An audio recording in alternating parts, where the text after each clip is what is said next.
factors of disunity in the Ummah are so many. There are a number of reasons. I believe main reason is our distance from al-Islam, our distance from knowledge, even the Sunnah of the Prophet ﷺ, the concept of love between the Muslims. This is what we are lacking. We are divided over our schools of thought, our fiqh opinions, in some cases aqidah opinions as well. And sometimes these divisions turn into hatred. They are translated into hatred. We start to separate ourselves based upon these differences, which is not the right thing to do. How do we understand the hadith of the 72 sects? Because many of the youth would take that hadith and start implementing it. If you look into that hadith branch, it's very simple, that the Prophet is telling us that Islam do not follow the majority. My dear brothers and sisters, please try to understand this. We misunderstood the word aqidah. We misunderstood the word differences of opinions in fiqh. Aqidah, the core principle of aqidah is submitting yourself to your God, your Allah, Rabbul Alameen. Alhamdulillah, Rabbul Alameen.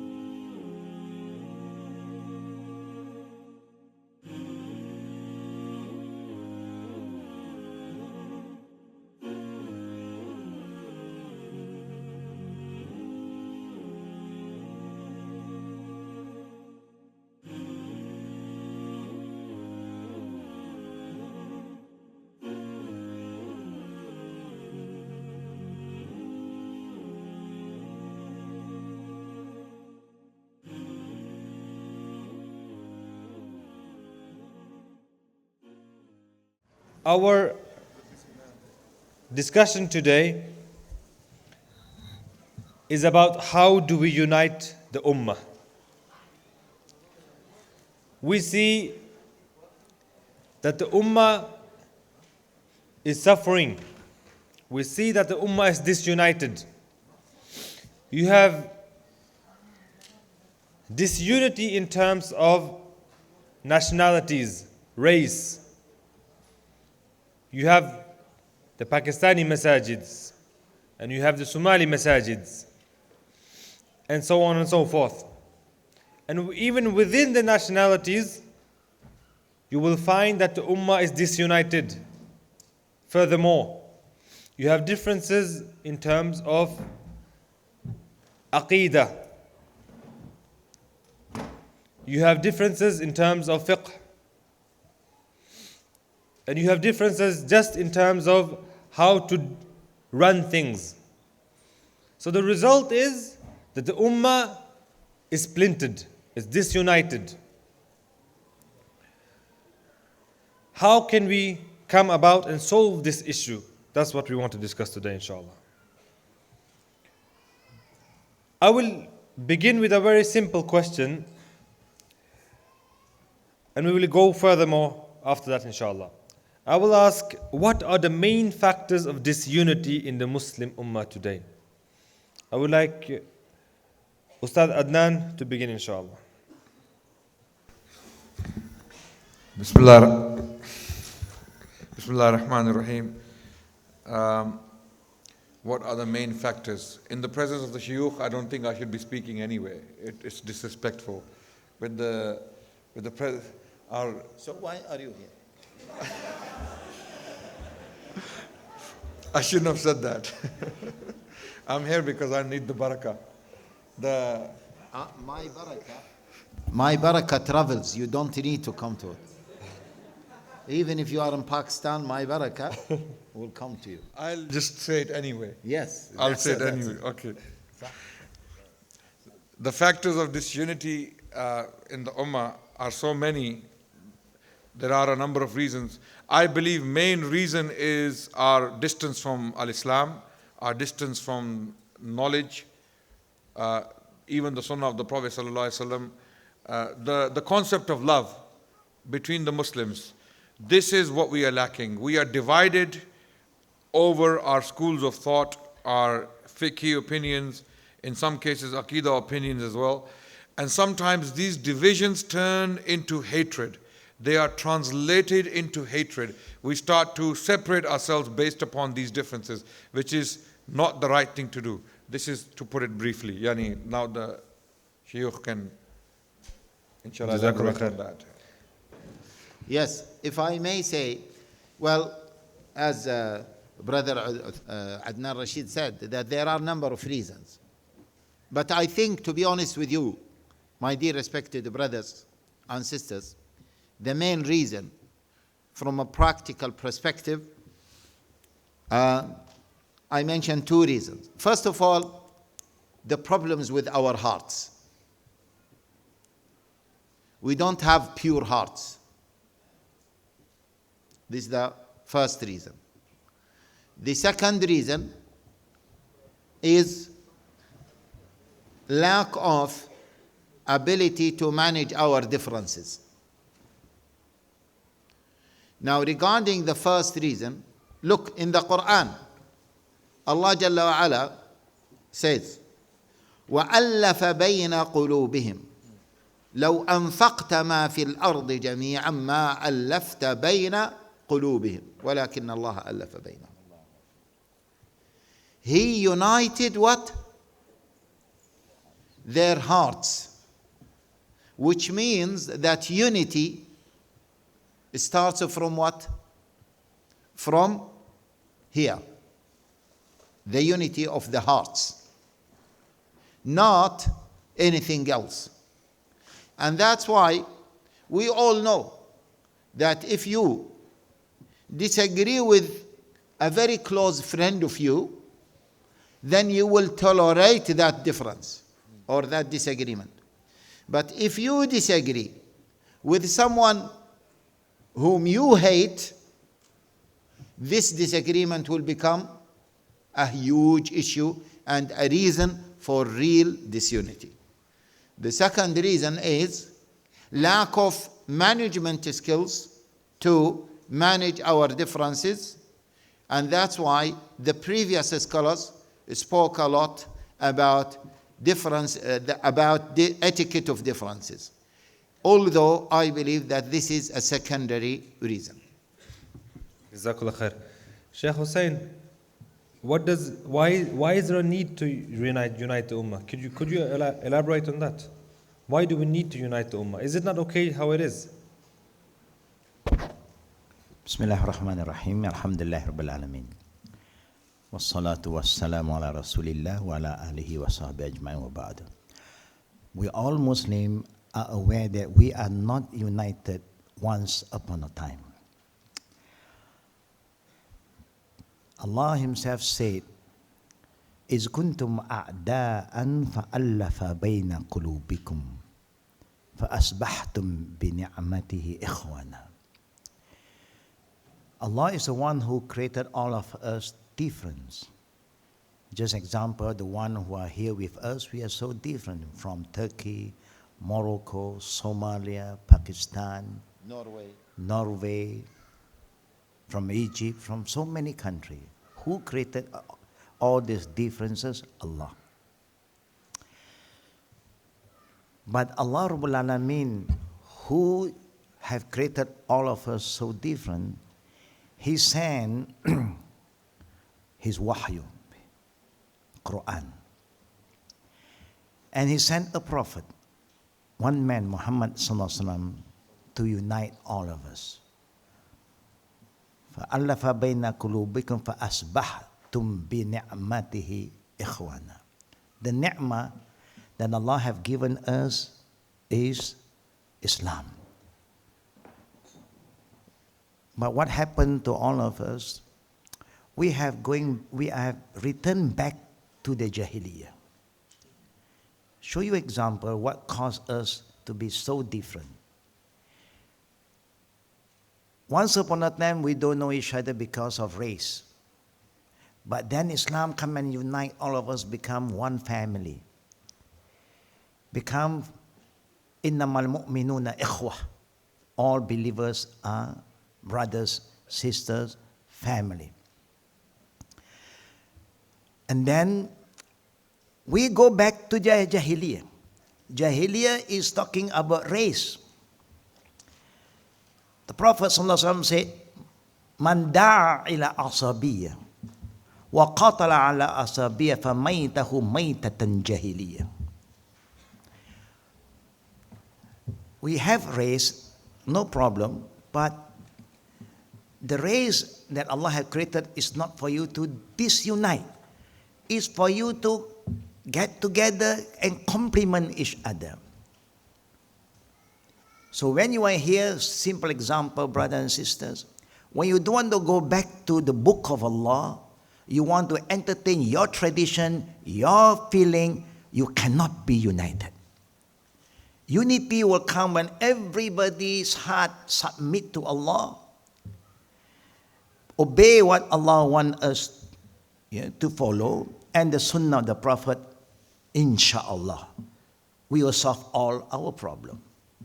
Without going back to Allah, you cannot, because Allah is the one who unites the hearts. By following His command, all our hearts will rest in peace. Because we are putting Allah's word ahead of our feeling, our culture, our tradition. This is very important. So we hope Allah Rabbul Alameen give us the right spirit. I don't want to talk about the people outside yet. I just want to remind people who are here, if we can be united from now, then inshallah we will bring some changes after this. We don't want, when you go out, there's no changes. The Turkish Muslim only talk about Turkish, about we from Turkey. The Somalian represents Somalian. No, we present everybody.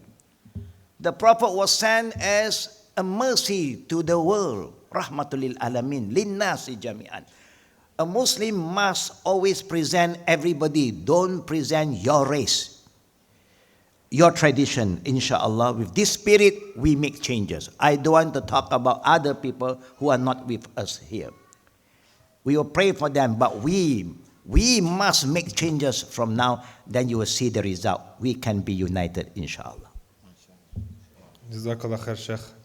To follow up on this thought, what does it actually mean to unite the Ummah? What do we mean when we say we want to unite the Ummah? And some would say that unity is only upon truth. Or can unity be achieved upon what some would call falsehood? Sheikh Haitham, would you like to comment on this? Yes. Well, the Prophet ﷺ said, عليكم بسنتي وسنة الخلفاء الراشدين المهديين من بعدي عضوا عليها بالنواجذ.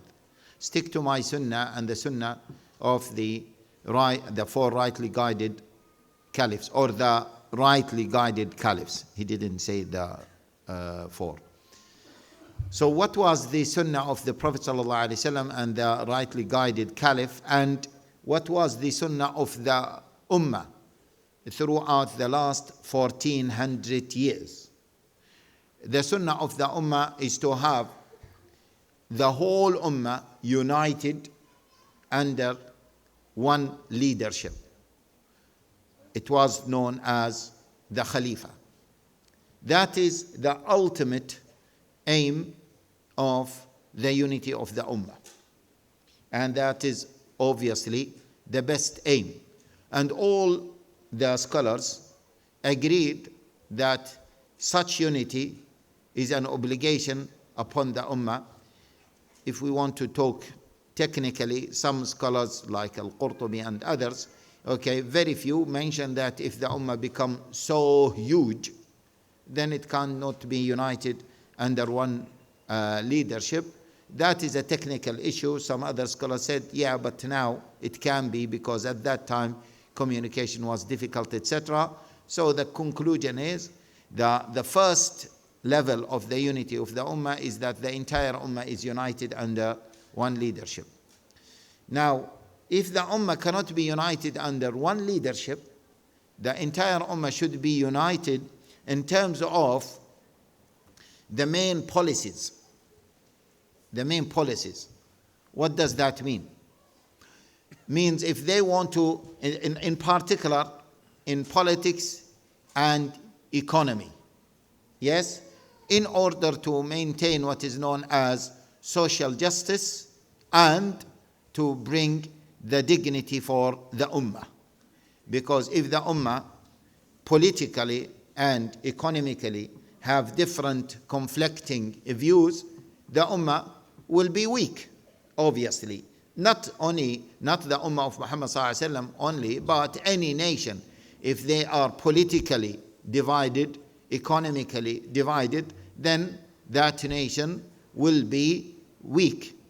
So if we can't have a single leadership for the entire Ummah, then at least the Ummah should have common goals in terms of unity, in terms of politics, yes, the main political directions, and the main economical or financial decisions. And by this we achieve two things. As I said, the dignity of the Ummah will be preserved, and secondly, the social justice will be maintained among all components of the Ummah. Now, if we cannot achieve that unity, which is the third level, so we have the first level, second level, the third level, the Ummah should not be fighting among each other. Yes, if we can't achieve the first one, nor the second one, the third level, which is the minimum, we should not be fighting among each other. Okay? Now, this is in terms of the Ummah. Now, that macro picture should be objected in micro situations or reflected on micro situations. For example, Muslims in Norway, how should they be? They should be united, if possible, under a single authority or leadership, Muslim leadership in Norway, within the country of Norway. If they can't do that, at least their views politically and financially, or the key issues in their life, they should be united on those issues. If they cannot be united, Muslims in Norway, at least they should not be fighting, because Allah Jalla wa Ala said, look at this, وَاعْتَصِمُوا بِحَبْلِ اللَّهِ جَمِيعًا وَلَا تَفَرَّقُوا. Yeah, this is the first level. The last level, Allah Jalla wa Ala mentioned, okay, the translation, hold all of you upon the rope of Allah Jalla wa Ala and don't be disunited. Okay? The last level, Allah Jalla wa Ala says, وَلَا تَنَازَعُوا فَتَفْشَلُوا وَتَذْهَبَ رِيحُكُمْ. Don't be fighting among yourselves, otherwise you will lose courage and your strength will depart. Jazakallah khair, Sheikh.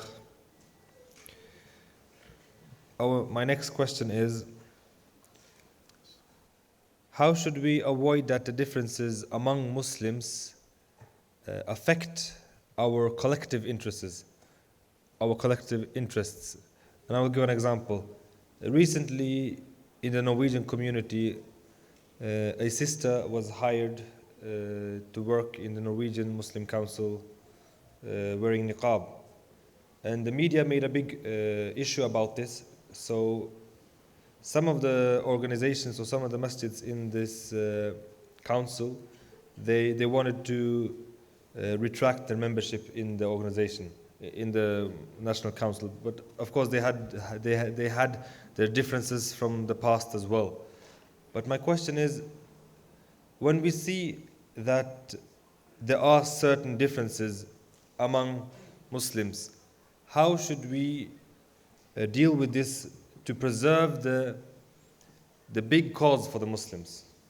Who would like to comment on this? Adnan? Bismillah ar-Rahman ar-Rahim. I think the first thing we need to do is to have effective leaders. That's very important. Sincere, dedicated, effective leaders. Because even if you may have an army of lions, let's say, okay, very strong Muslims, and you have a sheep leading them, they're not going to succeed, right? But if you have an army of sheep led by a lion, they will succeed. Very simple, right? So first thing is first, we need to have strong, brave leaders who are sensible, who are intelligent, who are aware of the situation they are facing in Norway in particular, who can stand up for the community and use the right language to explain to the masses here that what's happening to them is right or wrong, whatever it is. Okay, that's very important. So leadership is very important because the imam or the leader of the community is the one who can make a huge difference, right? If the leaders are weak and insincere, then things cannot make progress, in my opinion. Allahu alam. Okay. Secondly, the issue of how do we unite on major, matters facing the Ummah in this country in particular or globally. The first thing is to point them out. Unfortunately, most Muslims don't understand the problems they're facing. They don't even know them. And if they know them, they don't actually know whether those problems are ummah-wide or those problems are individual. It is very important to point out the problem. What are the problems of the Muslims in Norway? Okay, collective problems. What is something that affects every single Muslim in Norway? The media, right? The media is painting you as possibly, I don't know what the media is doing in Norway. I don't know if it's friendly or if it's... a very good job. In what? In what? He's clever. No, I'm your student. Do you blame me? The Sheikh is clever, so I'm clever. Allah. Inshallah. Inshallah. Cleverness. I need to learn how to talk to Sheikh Haitham from you. So the media is a problem. How do we, first of all, we need to point out the problem. The media, okay? The education, our lack of representation in politics, what I talked about earlier. These are the problems we're facing.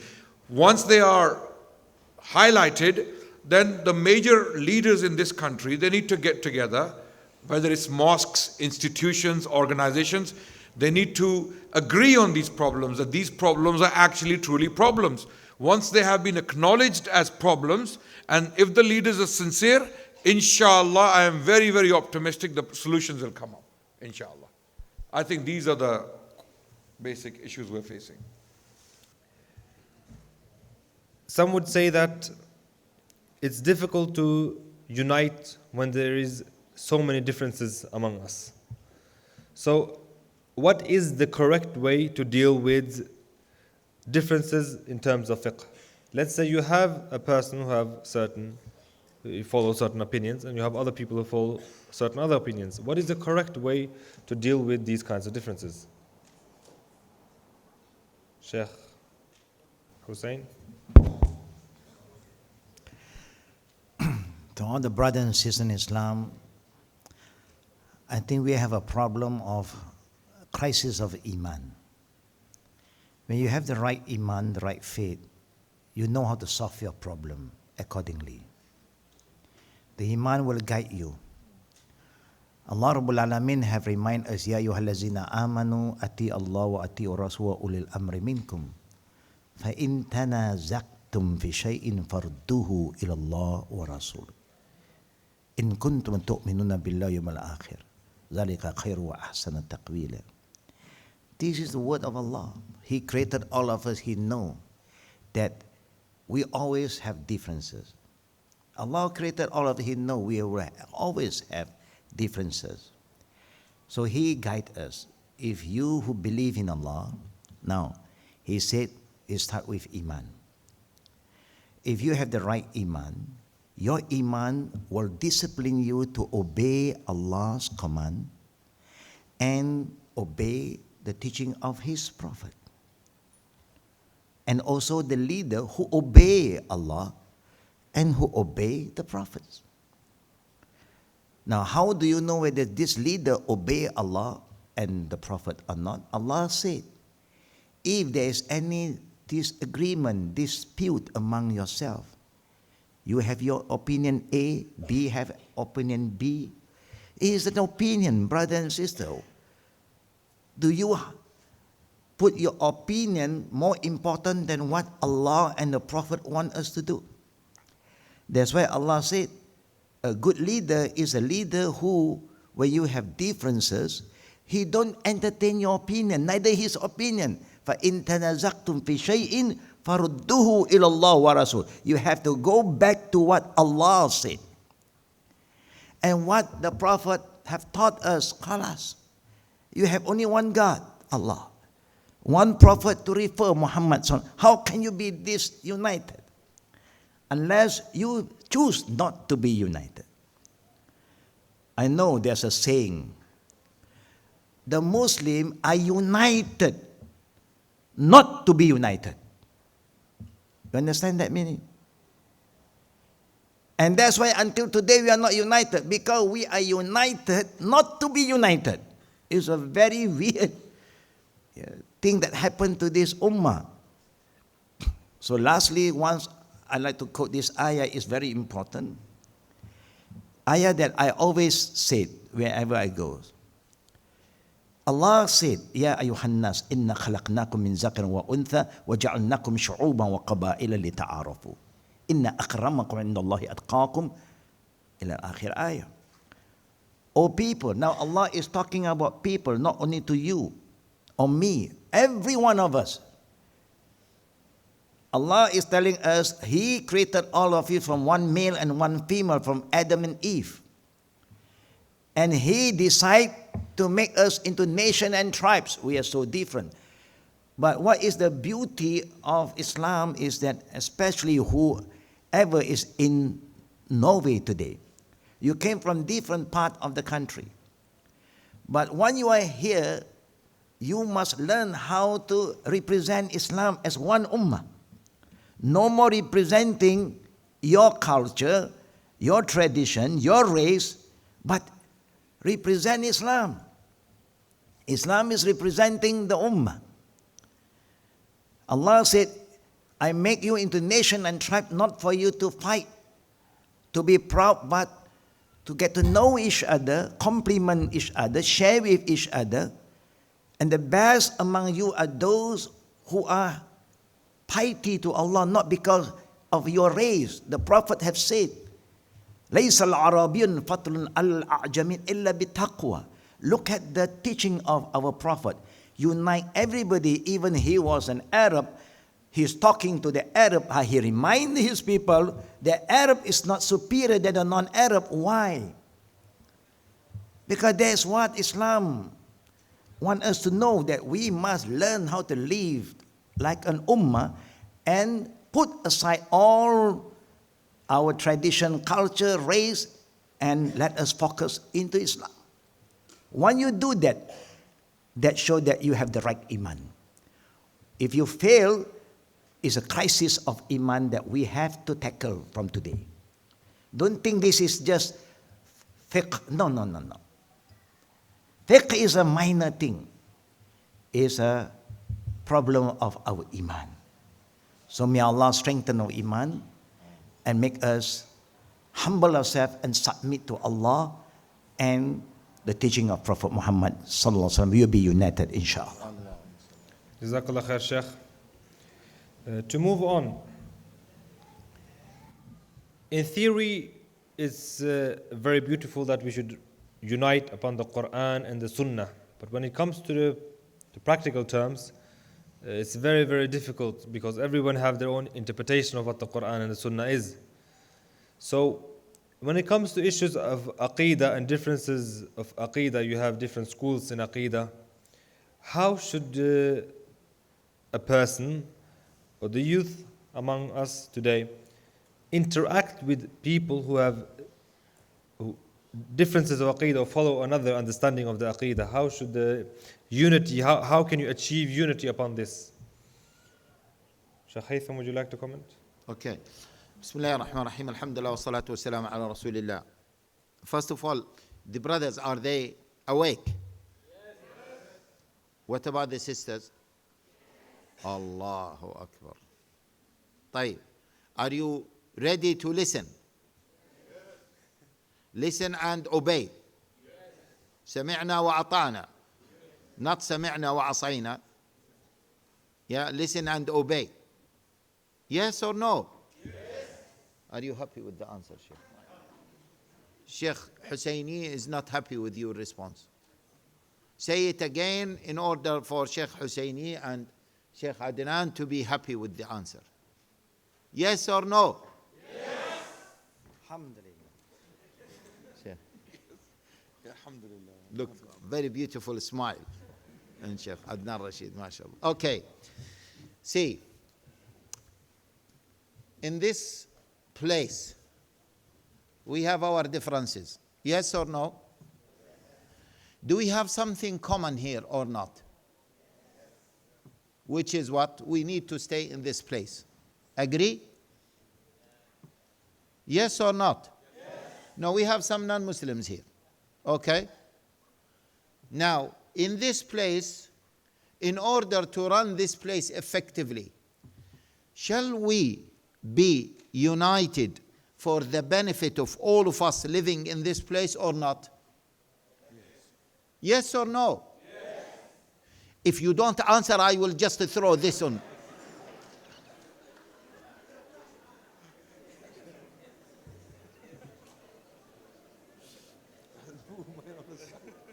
Yeah, they are making me angry, Sheikh. صبر جميل. صبر جميل.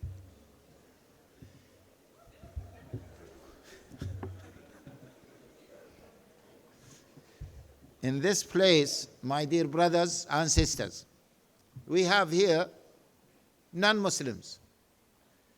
Shouldn't we be united, even with non-Muslims, with everyone, even there might be some evil people here, in order to run this place effectively so we all can live in peace or stay in peace together? Yes or no? Yes. This is rational or not? Yes. Okay. Subhanallah, the Prophet ﷺ gave a very, very profound example. He gave the example of the boat. Yes? See, this example can work in social life, in political life. Very, very deep example. He gave the example of people, yes, sailing in a boat. Some people went to the upper decker, some people went to the lower decker. The people on the lower decker, they want to get some water. So they said, instead of going to the upper decker and get some water, let us dig a hole and what? In order to get water easily from the sea. So the Prophet ﷺ said, the people on the upper decker, if they said, we don't care about them because they are living in the lower decker and maybe we disagree with them. The Prophet ﷺ said, no, you can't do this. You have to come to what? You have to come to an agreement. You have to stop them from doing that. Why you have to stop them?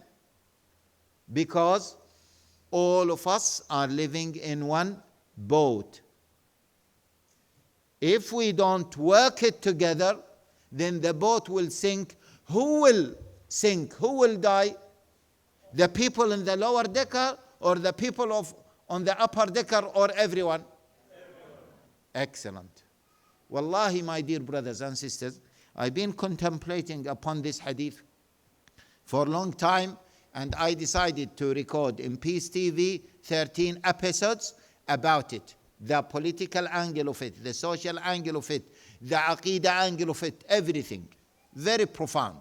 So, every group of people living in one place, they should look for what unites them, yes, in order for the interest of all of them, rather than focusing on what disunite them. Yes? If they become enemies to each other while they are living in the boat, what will happen? They will fight, they will break the boat, all of them will sink. Yeah? So, now, let us talk about Norway. There are Muslims and non-Muslims living in Norway. From one perspective, all of them have to be united. Why? Because living in the boat, that is called what? That is called what? Give me.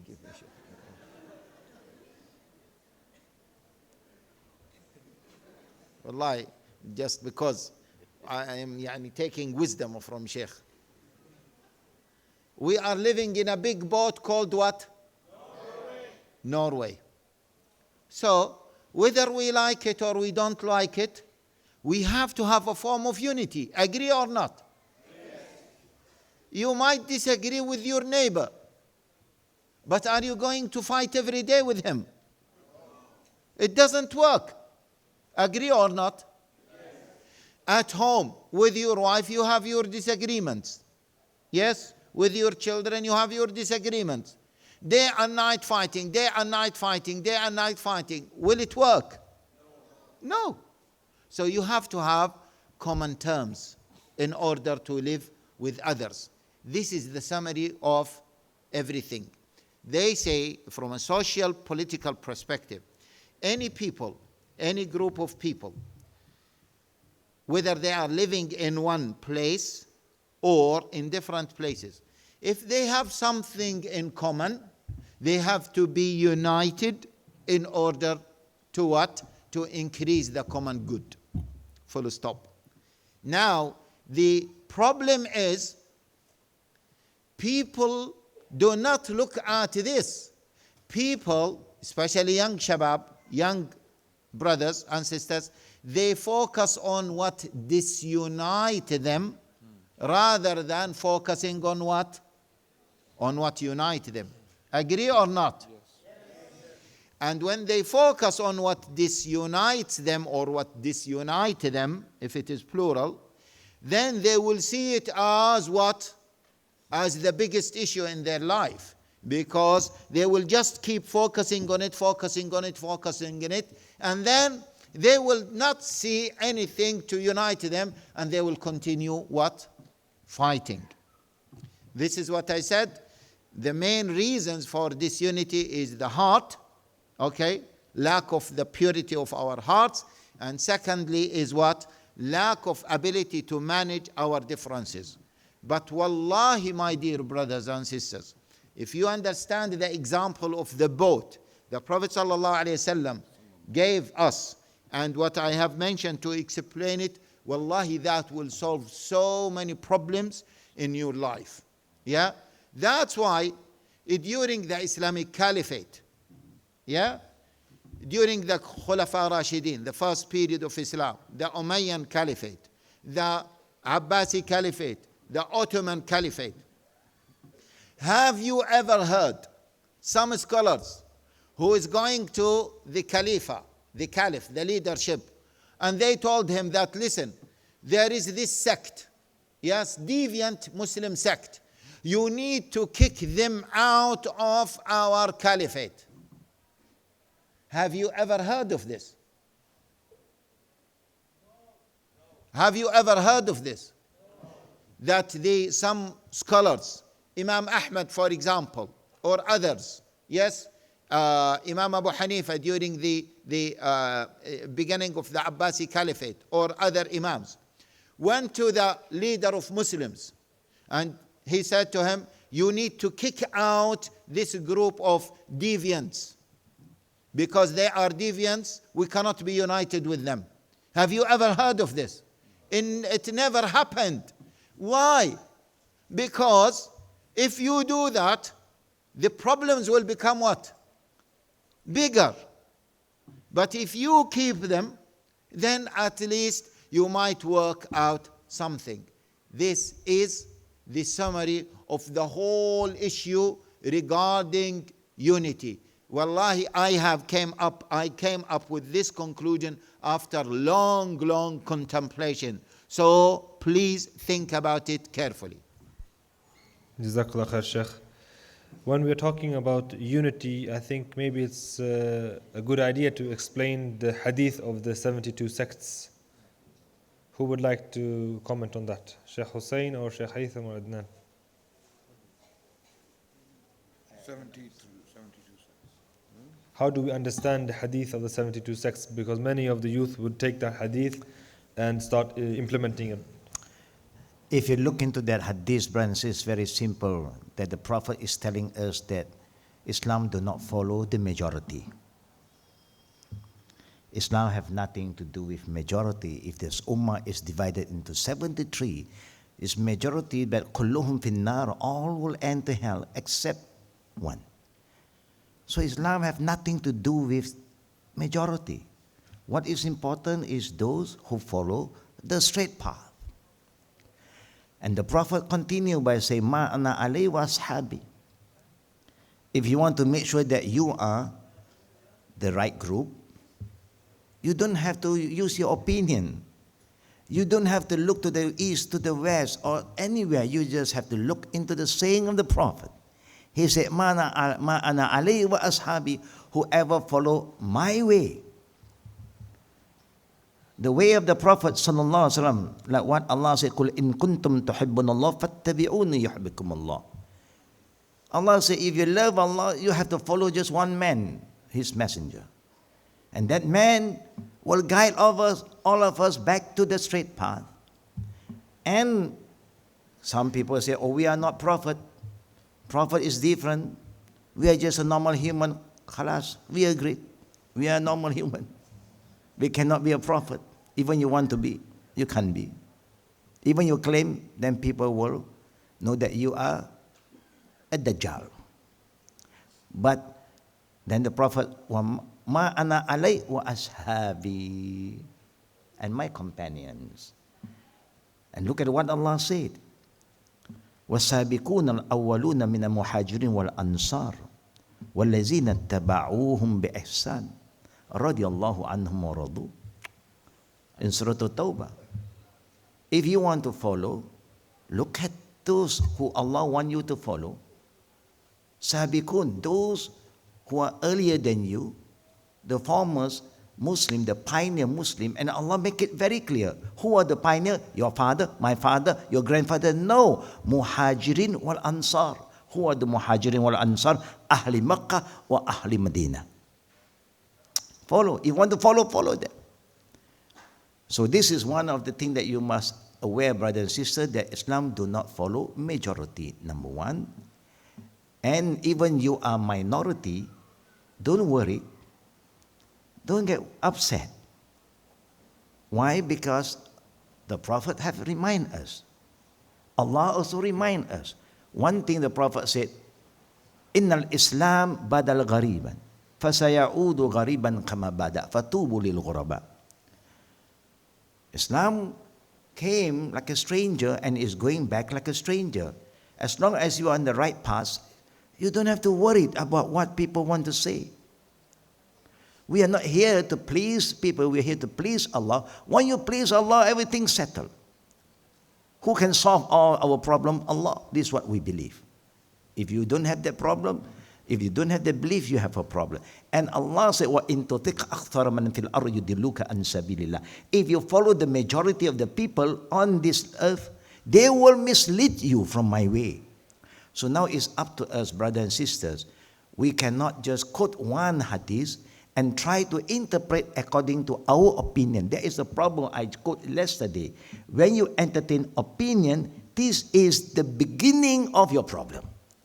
Put your opinion aside. Allah, Al-Alim, Sami'un Basirun Qadirun. He knows, He sees everything. He have remind us, you just follow. Alhamdulillah. Lastly. Okay, Alhamdulillah, I found something to disagree with you. The Shaykh said, Alhamdulillah. Yeah, to find something to disagree with you. Before that, Yeah, but give me some time, Sheikh. 3 minutes left. 3 minutes left. You will still love me. No, yeah, but you will still love me. we live for the sake of Allah. Allah, from your heart. You said this from your heart. No. Okay. No one to check your heart whether you said it from your heart. Well, yes. About this hadith, my dear brothers and sisters, is normally quoted, frequently quoted, but misunderstood. Listen carefully. Are you ready to listen? Yes. Okay. I apologize from our Sheikh, but I have to comment on this point because I don't like to comment on other speakers unless it is a very fundamental point. First of all, the hadith doesn't speak about majority and minority of the ummah. In fact, listen carefully, this is a commonly misunderstood point. In Islam, the majority of the ummah is on the truth. The majority of the ummah, the majority of Muslims are on the haqq or is on the haqq, on the truth. The majority of people is something different. That's why in the Quran, Allah Jalla wa Ala said, وَإِن تُطِعْ أَكْثَرَ مَنْ فِي الْأَرْضِ. But if you obey most of the people on earth, yes, that is true, people, not Muslims. But with Muslims, the Prophet ﷺ said, my ummah will never be united on what? On misguidance. And Allah Jalla wa Ala always commanded us to follow sabil al-mu'minin. In fact, in Surah Al-Fatiha, Allah Jalla wa Ala says what? Ihdina as-sirat al-mustaqim. What is the definition of the right path? Sirat al-ladhina an'amta alayhim. The path of those who came before us, which means that most of them are on what? On the haqq. This notion, my dear brothers and sisters, that only minority of the ummah is on the truth, this is wrong. That's why some scholars consider this hadith as problematic and even weak, because they said that the ummah is ummat al-rahma, ummah marhuma. Yes, not like previous nations. The ummah, although they have some divisions, but what they agree on is more than what they differ on. Yeah? Okay? So that's why they say this hadith is weak. Some scholars who said that this hadith is authentic, they said that these 70-something sects, it doesn't mean that they will come in one time. So at one point, all people are misguided except one sect. This doesn't exist in Islam. And this notion that some young brothers have, that I am on the haqq, I am on the safest sect only. Yes, it is only my group. This is completely wrong. And it goes against the spirit of Islam. It goes against the spirit of the Quran, various ayat and various ahadith. Be careful, my dear brothers and sisters. Okay, so this hadith, either it says, if we say that it is authentic, that those sects will not come in one particular time. They will come in different particular times. Or if they come, yes, they will be sects, but in terms of number, the vast majority of number is on the one sect that is on the haqq. And those small sects, yes, they are what? They are few in number. Okay? And as a conclusion, I would like to mention one important point, my dear brothers and sisters. Yeah? Please listen to this. Even if they say time out, I will continue speaking about it. طيب? Yeah? We need some dictatorship sometime. طيب? Because it is a very, very important point. My dear brothers and sisters, please, please try to understand this. We misunderstood the word aqidah. We misunderstood the word differences of opinions in fiqh. Aqidah, the core principle of aqidah, is submitting yourself to your God, your Allah, Rabbul Alameen. Alhamdulillah, Rabbil Alameen. Yes, this is the core principle of aqidah.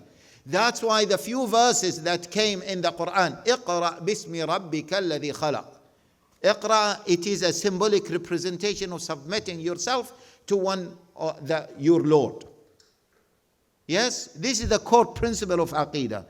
And then, okay, the core principle, the other core principles of Aqidah that follows is your world view, how you see the world.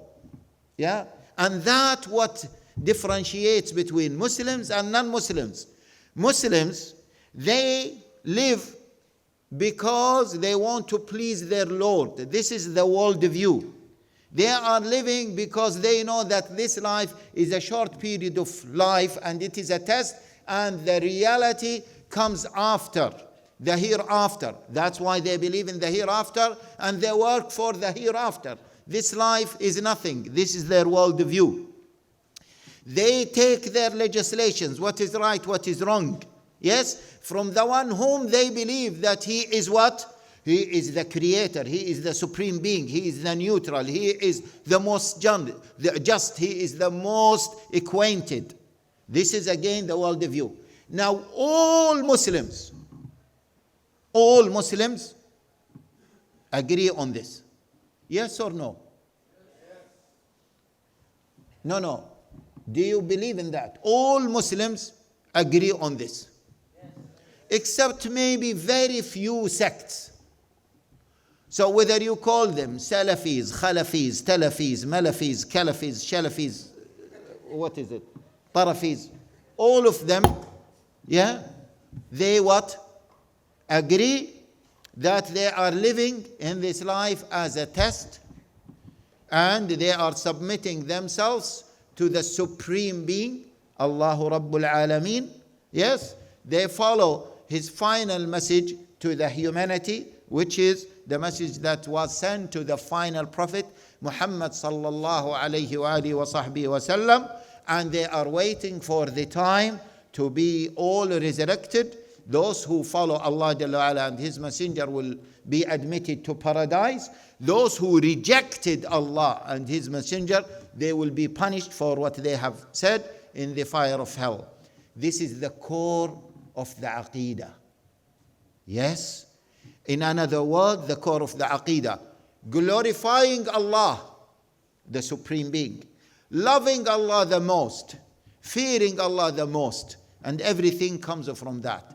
That, my dear brothers, my dear sisters, that unites us.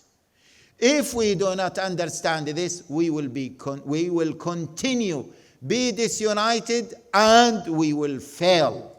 And it means that we misunderstood our Islam. It means that we misunderstood our Aqidah. Is it clear, my dear brothers and sisters? So whenever we mention the word Aqidah, we should not mention, or we should not immediately remember names and attributes, Mu'tazila, Asha'ira, Salafis, and so on. No. This is not the core principles of Aqidah. The core principles of Aqidah is glorifying Allah, the world view, glorifying Allah. He is the supreme being, loving Allah Jalla wa Ala the most, fearing Allah Jalla wa Ala most, believing in the hereafter, waiting for the hereafter, glorifying the Prophet sallallahu alaihi wasallam from the human beings. He is the best of the human beings. This is Aqidah. Focus on this first. Build it in your hearts, in your life. Educate it to yourselves. And once you understand it from this perspective, you will see how we will be united. Jazakallah khair.